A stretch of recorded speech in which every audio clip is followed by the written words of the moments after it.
First of all সবাইকে আসসালামু আলাইকুম। অ্যান্ড আমরা আসলে সারপ্রাইজ আপনাদেরকে হঠাৎ করে এখানে দেখতে পেয়ে আমরা জানতাম না যে আপনাদের সবার এত সমাগম হবে।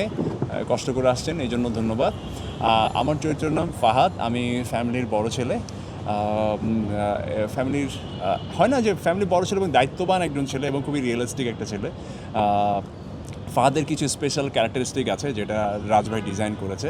আই হোপ আপনারা যখন কাজটা দেখবেন তখন আপনারা আসলে একটা ডিফারেন্ট একটা ফাহাদকে দেখতে পাবেন। সো আমি আসলে যে জিনিসটা আমার মনের মধ্যে আছে আপনাদেরকে বলার জন্য সেটা একটু বলতে চাই। একটা সময় যখন আমরা কাজ শুরু করি তখন প্রচুর ভালো ভালো সিরিয়াল হতো বা সিরিজ হতো এবং ওইসব সিরিজ দিয়ে প্রচুর স্টার তৈরি হয়েছে, প্রচুর পপুলার ফেসেস তৈরি হয়েছে, প্রচুর ভালো অভিনেত্রী তৈরি হয়েছে। তখন মনে হতো যে যদি ওই সিরিয়ালে কাজ করার সুযোগ পেতাম, ওই সিরিজে কাজ করার সুযোগ পেতাম। তা একটা সময় দেখা গেল যে হঠাৎ করে সময় গড়াতে সেরকম পপুলার কোনো সিরিয়াল বা পপুলার কোনো সিরিজের যে একটা ধারাবাহিকতা ছিল ওটা কমে গেছে। হয়তো কালে ভদ্রে হঠাৎ করে একটা সিরিয়াল আসতো যেটা মানুষ পছন্দ করছে, কিন্তু ম্যাক্সিমাম সিরিয়াল বিভিন্ন চ্যানেলে বা বিভিন্ন সিরিজ বিভিন্ন চ্যানেলে অনেক হতো, কিন্তু ওভাবে হয়তো বা আমরা দেখতাম না বা কখন কোনটা শুরু হয়ে শেষ হয়ে যাচ্ছে আমরা জানতামও না।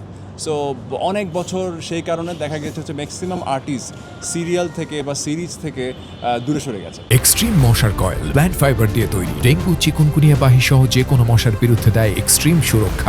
সো অনেক দিন পরে হঠাৎ রাজভাই একটা প্ল্যান করলেন যে চলো ইরফান, আমরা একটা দুর্দান্ত গল্প বলতে চাই, যে গল্পটা আমার খুব কাছের এবং সেই গল্পের যারা আর্টিস্ট সবাইকে আসলে গল্পের চরিত্র হয়ে উঠতে হবে, তোমাদেরকে প্রপার সময় এবং ডেডিকেশন দিতে হবে।